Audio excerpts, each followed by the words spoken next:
icon, Metallica.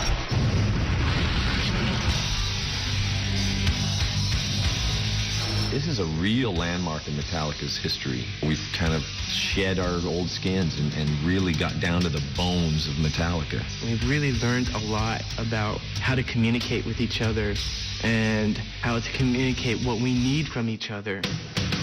The thing that's so weird about it, or ironic, or even sad, is Jason Newsted's model for what he wanted Metallica to be is basically the Metallica that exists now.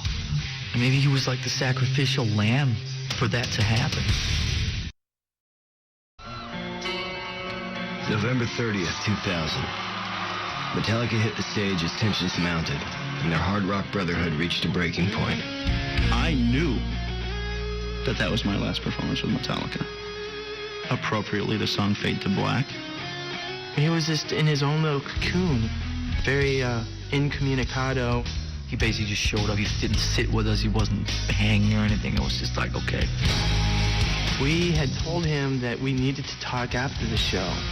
That was the first time all four of us were in one spot for like a few months. We got off stage, and Jason wasn't around. 6 weeks later, Metallica met in a San Francisco hotel room to face each other and confront an uncertain future. I had a proposition. That's how the meeting started. Let's just take 1 year off. Jason told us that he was unhappy with the band. We said, why? Don't you think that'd be cool whenever we can have their time and I could go and make my Echo Brain record? We said, we can't take time off. We have to start making an album. So I said, okay, well, I'm not to step off. I'm walking. We asked him to reconsider, and he wasn't really interested. I got really emotional. I started bawling, and I said, what are we doing? Is this how it's going to end? And after he left, we started to take a hard look at ourselves, turn our eyes inward. Why did Jason leave? What part was ours in him leaving?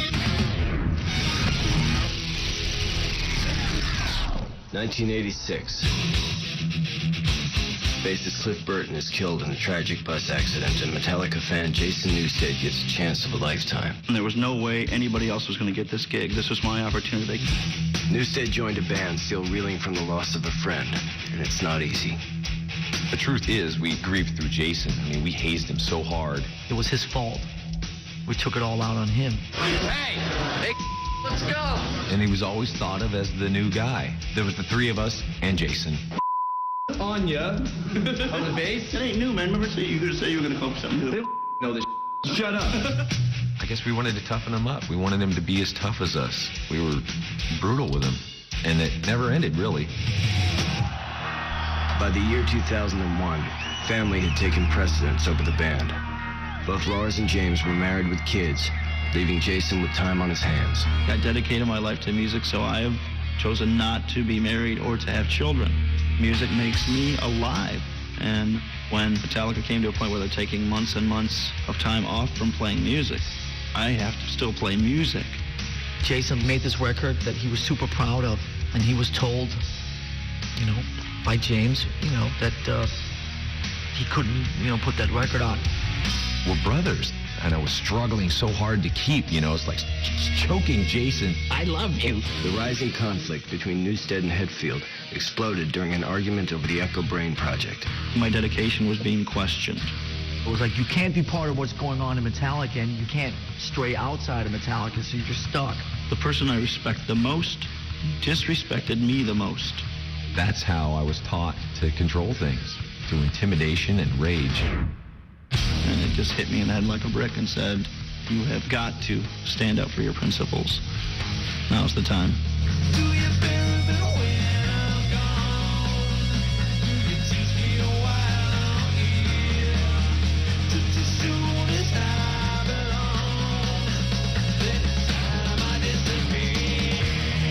I really love Jason. I respect him a lot as a friend and a musician. I felt like I lost a brother, and I still feel that way. It felt like we were fragmented. We didn't feel like a band. Ironically, James would be next to take leave of Metallica, with his enrollment in a rehab center for the treatment of alcohol abuse only months after Jason's departure. It was just, look, right now, I'm not in Metallica. Leave me alone. I need to take care of myself. Trust me on this. Goodbye. I was in shock. We didn't have James Hetfield, and we weren't sure if he would ever come back. The Metallica train never slowed down long enough for anybody to take stock of the mental health of the individuals in the band. It was never considered.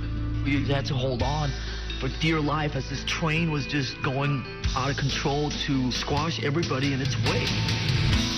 Was Metallica's 20-year ride coming to the end of the line?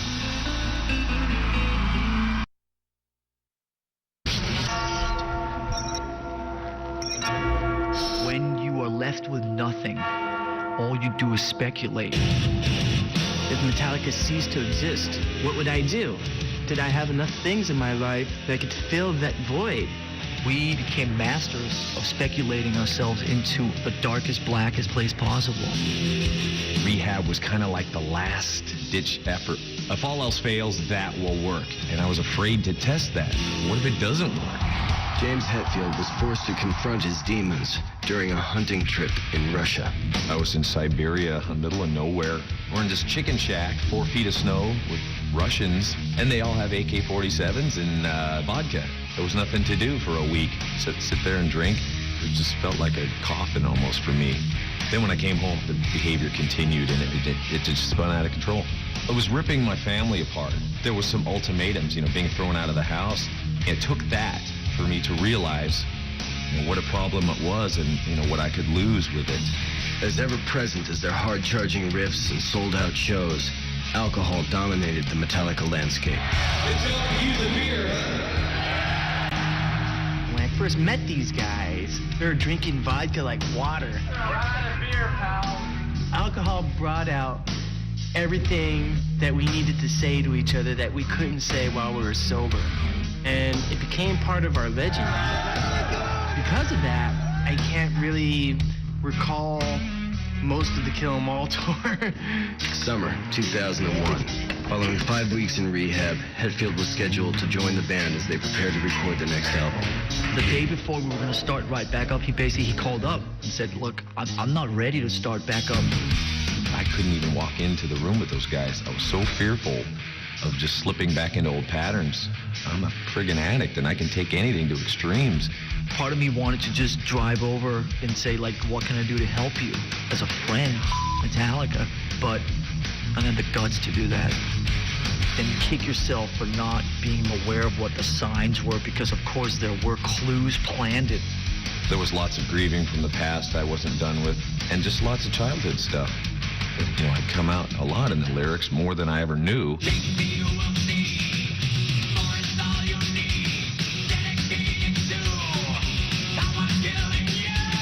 I'd be writing about stuff I'd never tried, heroin or cocaine. There's no way I felt I had an addictive personality. I was pinning that tag on everyone else.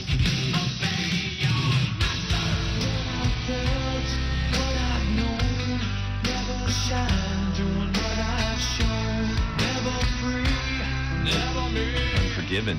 I could never forgive my parents for stuff. All of the problems in these lyrics, I go back now and read the stuff. It's like, my God, that's amazing. Meanwhile, Lars and Kirk felt powerless. They could do little but wait and hope for the best. He was supposed to go in for 8 weeks or so, maybe 12 weeks, but that turned out to be like 8 or 9 months. Patience is not one of my stronger qualities, but it's been exercised a lot in the last year, so I'm somewhat better at dealing with it. James Hetfield's recovery would tear down the old Metallica power structure. Now deprived of their longtime fuel of alcohol and internal conflict, could a renewed Metallica still burn with the same fire?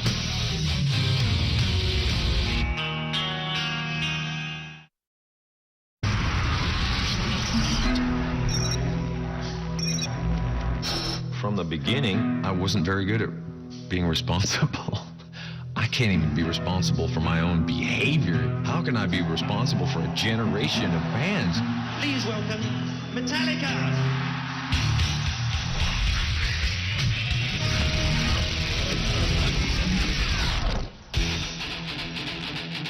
We are Metallica. We're riding into town to rape and pillage and leave town. That's how we felt. We're 17, 18. We got stuff to say. Listen to us, or else we'll play louder and faster. We were pretty vocal about it, too, and we were pretty proud about it. And we made sure that everybody understood that we were the anti-Motley Crue. Every time we went into a nightclub and played, we would always win over fans, and those fans didn't just become fans. I mean, they became disciples.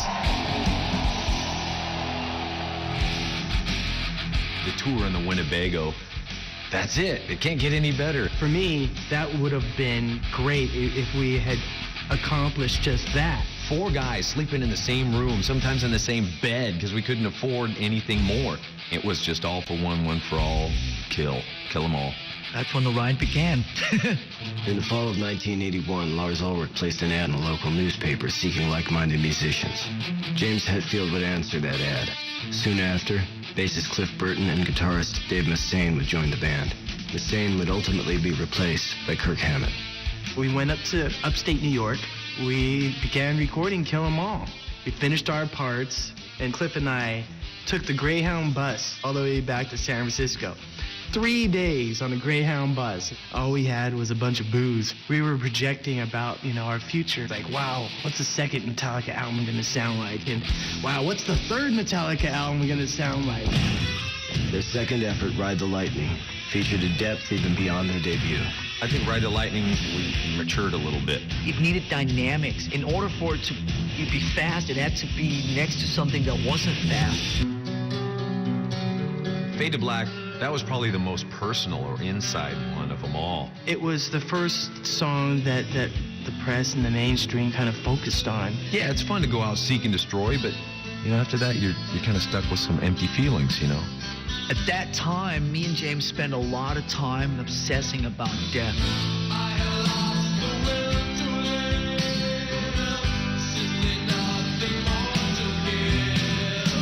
I remember going to my girlfriend's house at the time, walking in, and her sister was blasting Fade to Black over and over. Metallica's third album, Master of Puppets, took their sound to an even larger stage, landing them a high-profile arena tour spot supporting Ozzy Osbourne. We had a meeting. Our manager looked us all in the eyes and said, "Your album's gone gold, and you all have enough money that when you get back to San Francisco, you can all buy a house." When it was time to take the band to the next level, Metallica alienated many of their core fans with the release of their very first video from 1988's anthemic One. A fan came up and spit on me, and I was like, what the hell was that for? You made a video. You sold out. You said you'd never make a video. It's like, whoa. When you release an album, then the first cut that's released to a radio station, you have to go do a video for that. And the question at the end of the day is why? Weary of videos with more glam and hair than issues and intensity, it was after a treatment given to them by their manager that Metallica was finally sold on making a video for One. We felt that what we could do with this video could be the antithesis to what everybody else was doing. We just felt we were involved, and we felt that we had something to say about what the videos were, and we were proud of them. It really changed our lives. See, that's us. A lot more people on the street started recognizing us, but a lot of other people were kind of getting a little resentful that their favorite little band that they carry around in their back pocket got too big to fit in their back pocket. Metallica savored their first taste of fame, but with the masses coming their way, would their core fan base desert them?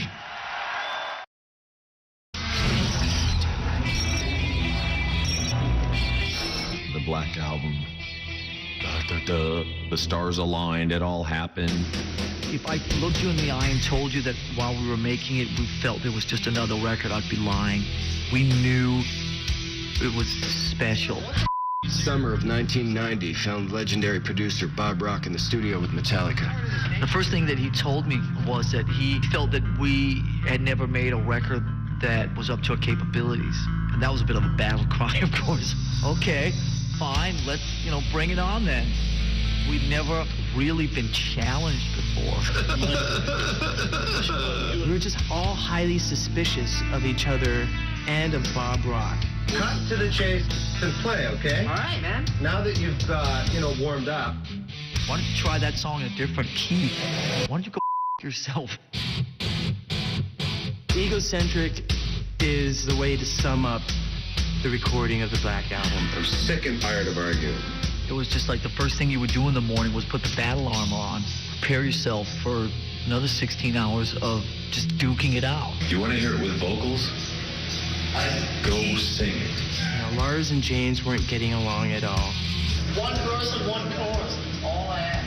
There's nobody that can push James Hetfield like me.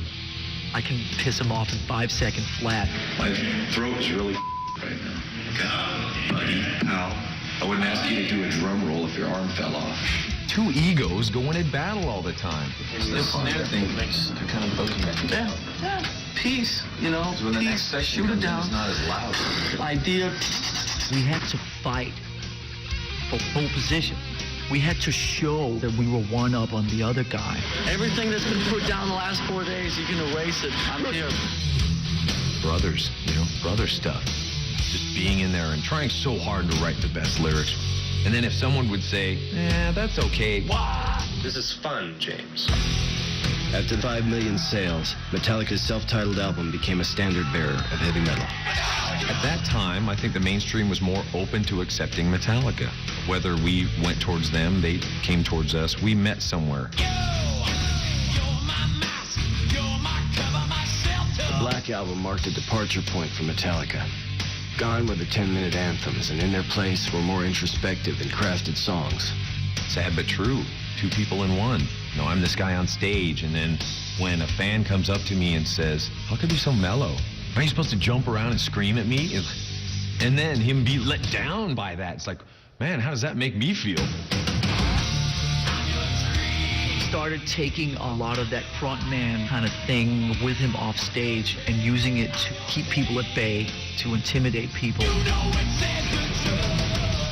tired of being a clown. I'm not gonna act for you. Hello, I'm human.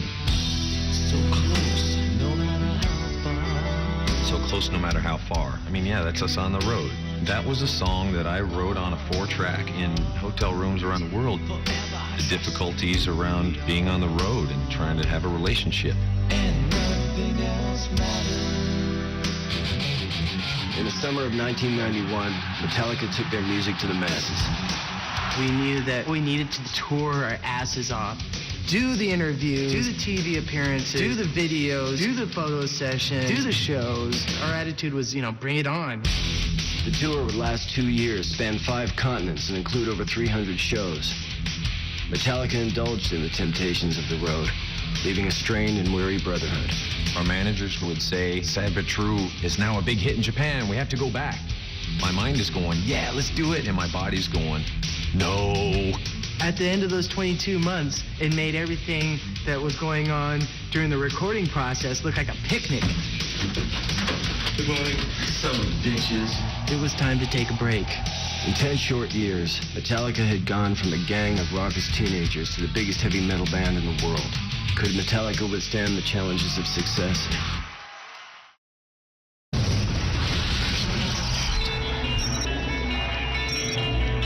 We're so in love with this album, it's sickening. Saint Anger is more of a statement than anything else we've done in the past, more of a band statement. Our newfound love for life, Metallica, and each other is just unfathomable. I never thought we could have gotten to this place. May 2002. James Hetfield finally returns from 9 months of rehab and self-reflection, but does not plug in his guitar right away. We sat in that room in there and talked for 3 months. And we never even walked into the studio. I want to get down to what we are, why we're playing music, and make some music. I started talking about all this stuff to these guys, and some of it they got, some of it was a little, new age, man. I can't do anything else. There's nothing else. Pretty good, dude. We found that the James is really just still James. Yeah. A much clearer, sober version of James. Right. We realized that in order for Metallica to be challenging, reinvigorating, we needed to shake up everything that we knew about all the processes and just reinvent it. Producer Bob Rock filled in on bass for the recording, but Metallica was still searching for something missing, their 4th member. We didn't jump right in. We worked on ourselves, so when someone else steps in, it's clean. We have to respect this person. Ozzy Osbourne would unknowingly provide that missing part. Bassist Robert Trujillo. 1 minute I'm at home just kicking it, and all of a sudden it's like, can you get up here? Can you come up to SF and meet with us? They sat down and they said, we want you to be the next bass player for Metallica. And I was like, It felt great to have Rob in the band, and it felt good to just be all together, just kind of celebrating the fact that we were back.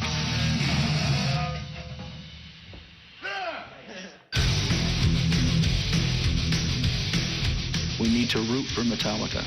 I cannot wait to see Metallica live. I'm going to be right there cheering them on. The fact that we are still here, the fact that we have a record that I know is going to blow people's heads off, the fact that we have a new member of Metallica 22 years later, that's awesome. There's more fire under our ass than ever before. We can't wait to get out and play this stuff live. We are on fire.